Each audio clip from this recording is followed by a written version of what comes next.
Hello and welcome back to Tungsten Tales. Today I'm here to bring you some breaking news. The Premier League lineup has been released this morning following Chris Dobey's victory at the Masters last night in Milton Keynes.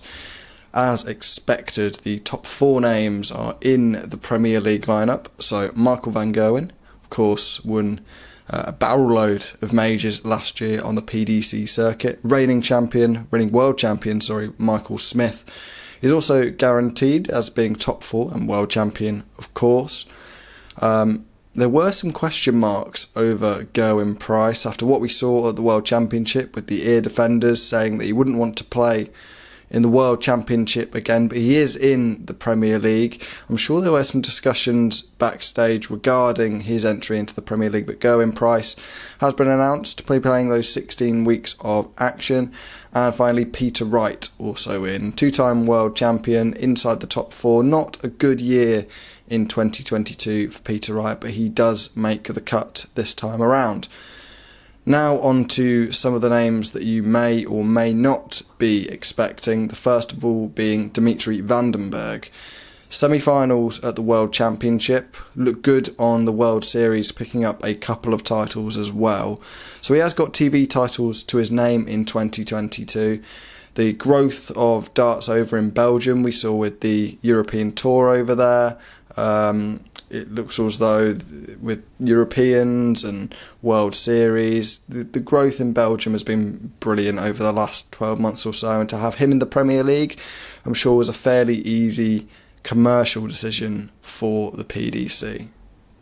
Next up, and a name that was touted from really November when he made the Grand Slam final, and that's Nathan Aspinall. Two major finals in 2022, then being the Grand Prix against Michael van Gerwen and then the Grand Slam final against Michael Smith. They're enough to see him back in the Premier League after 1 year away. He's had good results in the Premier League before, obviously made the final a couple of years ago now. And I think what you get with Nathan Aspinall, he's a fan favourite, an exciting player to watch on stage. He may not have had a spectacular 2022, but he certainly had a much better 2022 than 2021. So I think Nathan Aspinall, a good pick for the Premier League and one that I would have had in as well. And now down to two of the picks that may be a little bit more controversial on the side of the PDC, and the first one of them is Johnny Clayton. Now, he's been in the Premier League for a couple of years now, topped the table last year, was absolutely incredible during the league phase, but just couldn't get it done in that playoff format. A couple of years ago, he was scooping up majors left, right and centre, but last year not the best for Johnny Clayton, but they've shown faith, they've put him on the World Series, and I think that's maybe just the redeeming factor with Johnny Clayton. He did have a good World Series, he did pick up a title over in Australia, and that's probably just about tipped it over the edge for Johnny Clayton, ahead of some of the couple of the other names that I will be mentioning later that didn't quite make it in. And the final name, which, well, I'm sure the decision was made last night, if not in the early hours this morning, that's Chris Dobey being in the Premier League.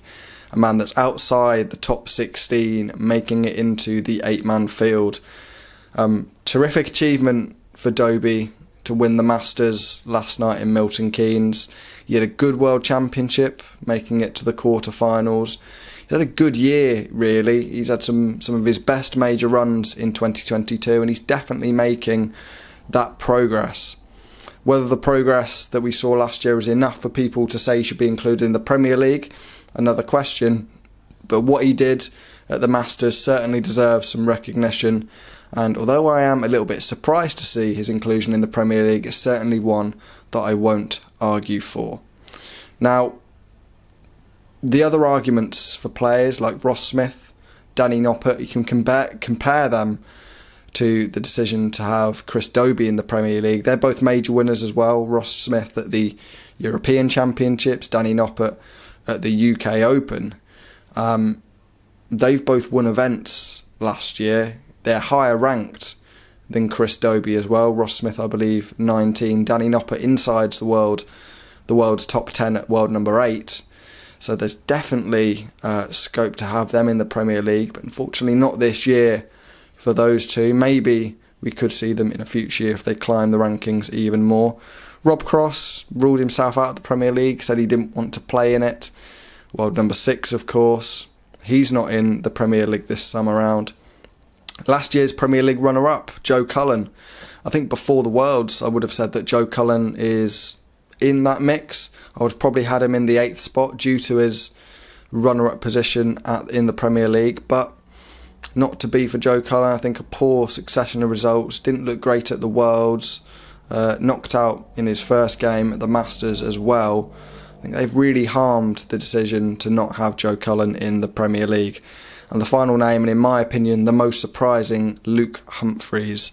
Looks cut out to be in the Premier League. We've seen him, he was the first player to win as a contender down in Exeter, beating Gary Anderson. He's been wanting and sort of screaming for this opportunity for so long now, Luke Humphries.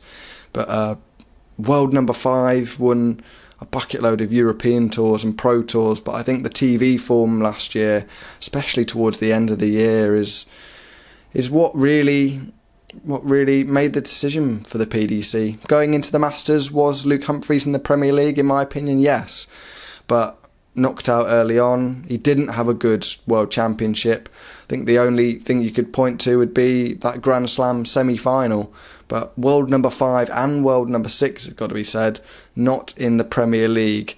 Big decisions made by the PDC and Sky Sports. Let us know your thoughts down in the comments below. Definitely some interesting picks in there, and we'll see you soon.